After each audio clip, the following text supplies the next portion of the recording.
Somber gear, Kobe Bryant passing away at the age of 41 yesterday. He died tragically in a helicopter accident alongside his 13-year-old daughter, as well as 7 others. Many current players were heartbroken. Watch how the Spurs and Raptors honored him at the beginning of the game yesterday, soon after the awful news became known. And the Toronto Raptors going to dribble it up.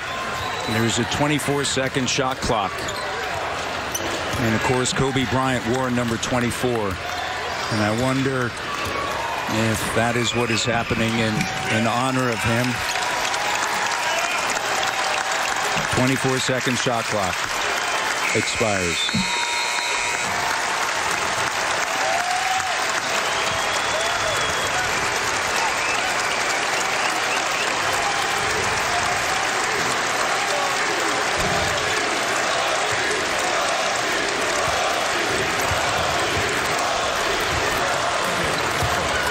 Greg Popovich, and he's going to now point to Murray. And he's going to dribble it out. Fans on their feet here in San Antonio, acknowledging the greatness of Kobe Bryant.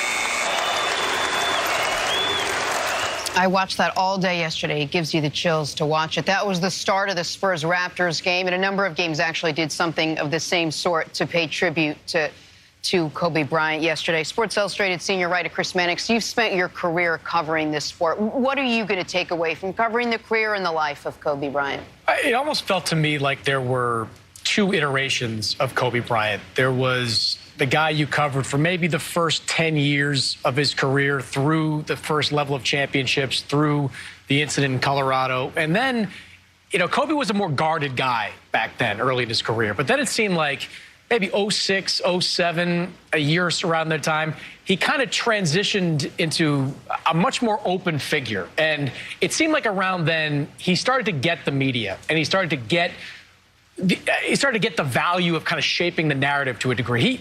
I started to cover him more in that second iteration of him, and I always found that he, even if you weren't asking the right question, he would give you the right answer. He knew what you were trying to get to, and he would find a way to answer it in the best way possible. So he was probably one of the top 3 best interviews I've ever experienced. I was going to say the same thing. Early in his career, because I was there for his whole career, he was more guarded. Maybe you could think of it as aloof or whatever with the media.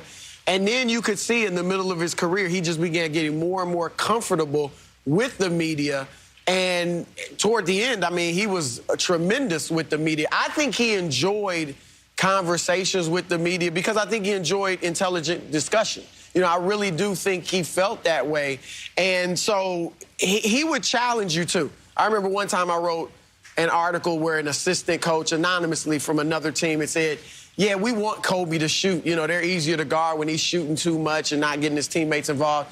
And I saw him at practice like a week later, a few days later, and he was like, really? He was like, come on, like in a kind of a joking way, but serious. Come on, Chris, come on. You know better than that. I need to be shooting this much. So he was very, since he was so intelligent, he had a lot of fun with the media, but it was a lot of fun covering it. And when you covered another team, like especially after they started winning the championships, it was your team's biggest game of the year whenever they played the Lakers. It's when they had him and Shaq, or even after that, because by then Kobe was an icon. He had won 3 rings.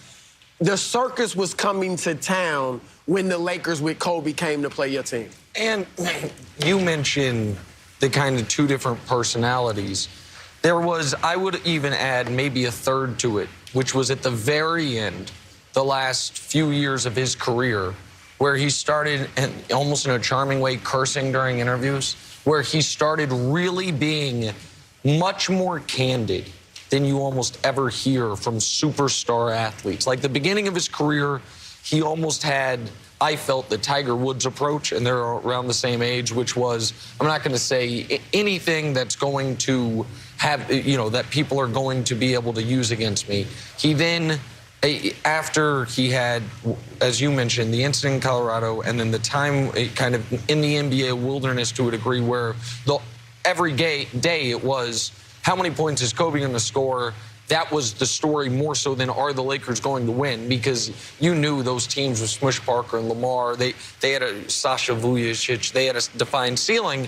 And then post those titles with Pau, when it was the only thing left on his list was to pass Michael as in points. I'm sure he for a long time thought he was going to get to him in rings, couldn't quite get there, pass him in points. But then he just started being total as transparent as I've ever seen an athlete be, but also would share how acutely aware he was not only of the conversation surrounding him, but of everything that's going around in not only the sports world, but the world at large. And that was, for me, the first time I started to realize, oh, he's leaving basketball and going to do things not basketball related. I would have thought in 2012, what's the next chapter for Kobe Bryant? He buys a percentage of a team and has some role in basketball. And that is where there are two parts of this that are really, really hard for me to reconcile. There's the part with the young children involved that I can't speak about. And we showed a picture of Gianna in the previous segment, and we had to go to commercial break earlier. You guys didn't see it, but I was sobbing. The other part of it that I can keep myself composed on is, that is so sad, is he was going to do, I don't know if you could match what he did on the basketball court, but damn, he was determined to come close off the court.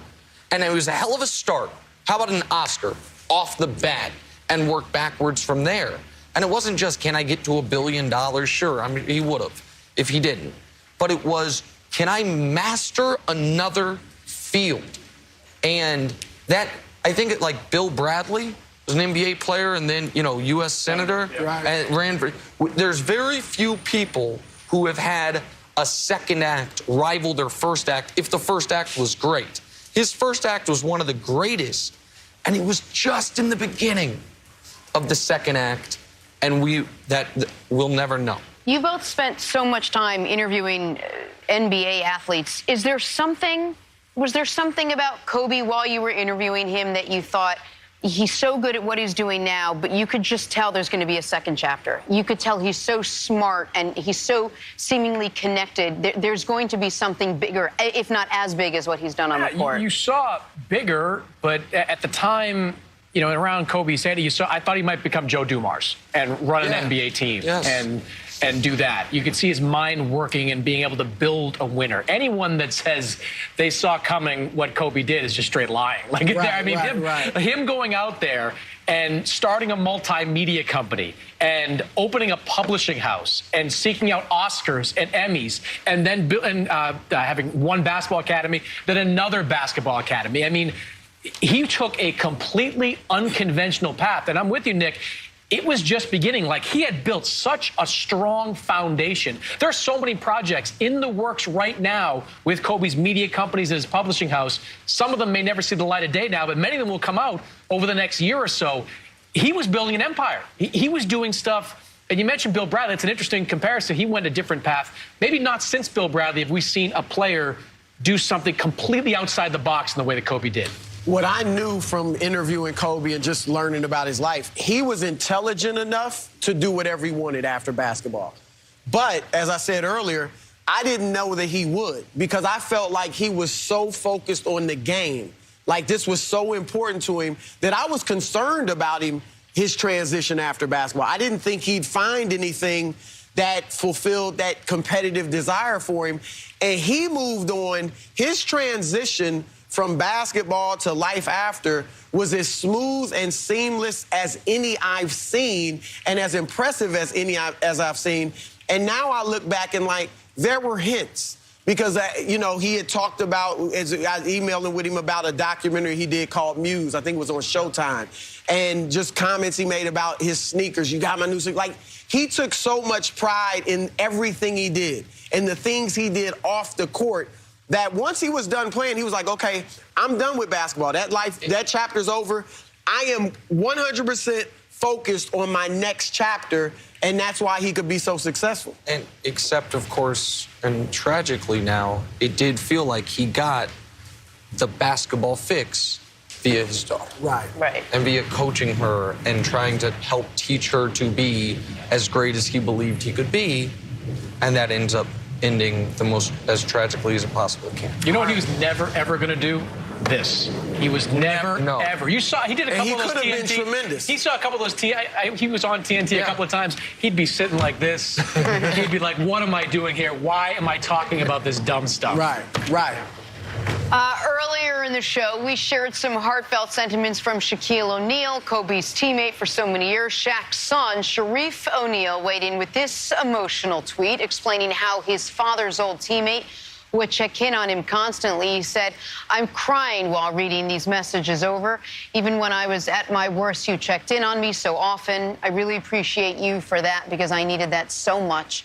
I was so defeated sitting in that hospital every day, and I thought my basketball life was over.